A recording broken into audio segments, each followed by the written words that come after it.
Anyway, here we both are. It's me and Pierre. Pierre, can you come into the frame, or you not interested? Peace. Okay. The only reason why we coming on here today, y'all, is because we was having a conversation. We was sitting here eating this right here. Next Organic mangoes. These things is pretty good. They're not really attractive though.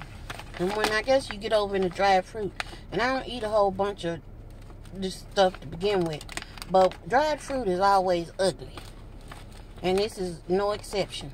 I'm gonna show you a piece of it, and maybe I need to go back to dehydrating stuff at the house again, because this is pretty good.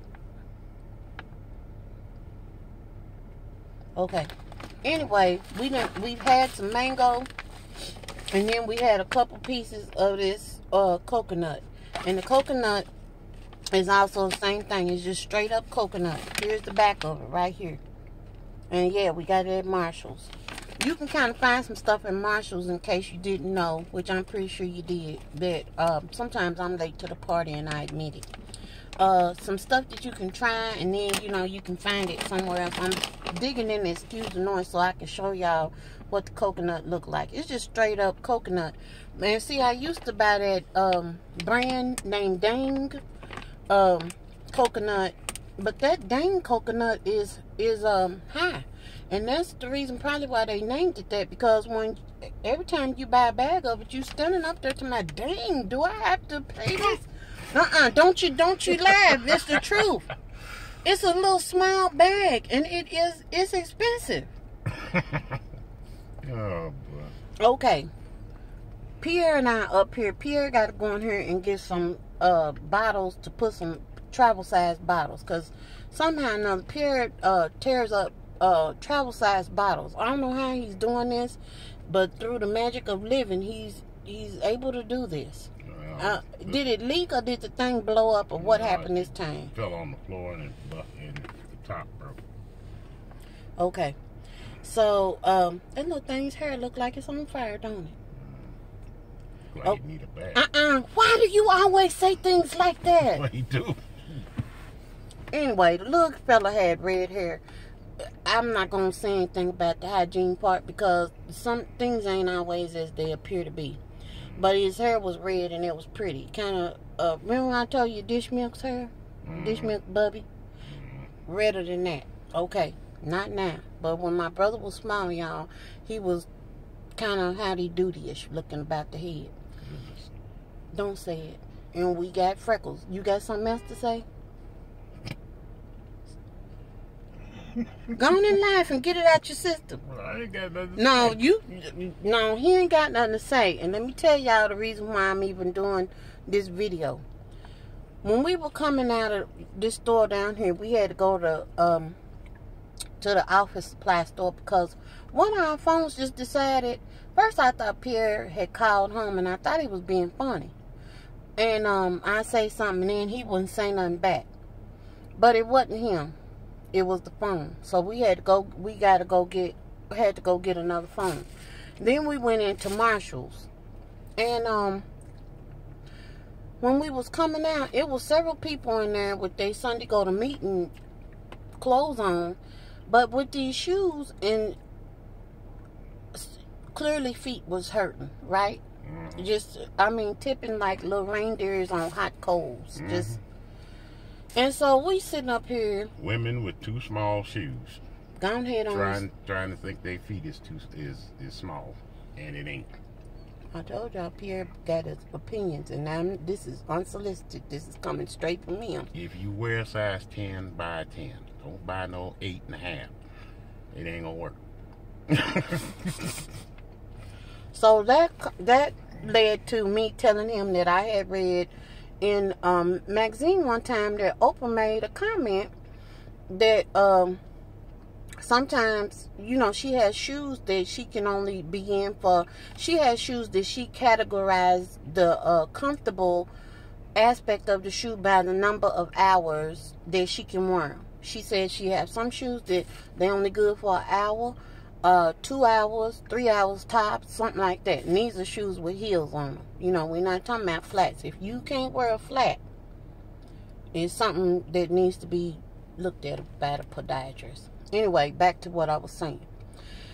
So I was telling him, I said, now, on one of these recent magazine covers, and it is well known that she had a pretty good bunion on one of the feet. I think on both, but I'm saying one for real. And so I was telling him, I said, but you know what? Recently I saw a picture of her, and she didn't have shoes on, and that bunion was gone. I don't know if they photoshopped the bunion out, or if she had a bunionectomy. And so when I said that, this right here gave an account. See, he's laughing like that because what I'm about to tell you is true. Went into this dialogue about, no, this wasn't no dialogue because we weren't going back and forth. This was a monologue because I didn't have nothing to say to this. I'm bringing y'all in on it. About his grandmother. Great-grandmother. Excuse me, great-grandmother. Go on. Well, she had bunions. She had a bunion on both feet, and all her shoes accommodated that bunion. They all had a bump on the side of her shoes to accommodate her bunion.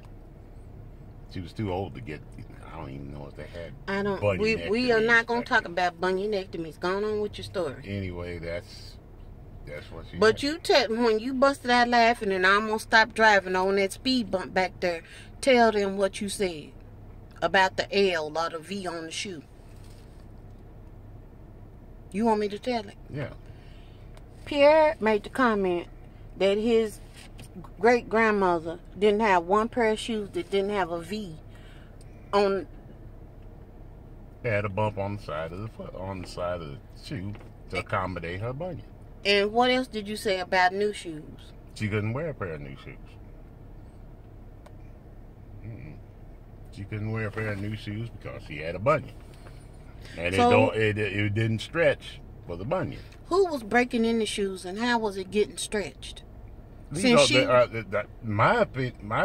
figure it was just their old shoes. You know, they stretched as her bunion got bigger, I guess. I don't know. So that's all I can say. You know your great-grandmother is shining down and looking on you right now. Well, we were kids. We didn't know. What else were we supposed to think? You know, hey, that's the way her foot looked. We didn't think nothing of it. You know, so. Let me put it like this. I remember on them, you know, them wooden shoe things that people used to buy where you stretch your shoes. Mm-hmm.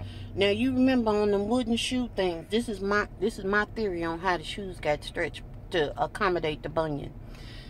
Remember them wooden things used to have little holes in them, and you could buy them little flat things and stick them in these areas, like on the outside over where the little toe is, and over on the other side where the big toe is, which would be a bunion. She didn't use that. That's probably how her shoes got stretched, and Pierre and them was too young to understand what was going on. She didn't use it. I didn't see anything well, like that. who was stretching the shoes then? Her feet.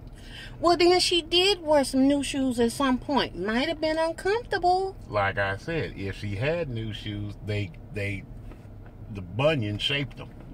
Well, I'm telling you, if as the bunion got bigger, they pushed the leather out of on the side of it. Y'all, I'm finna end this.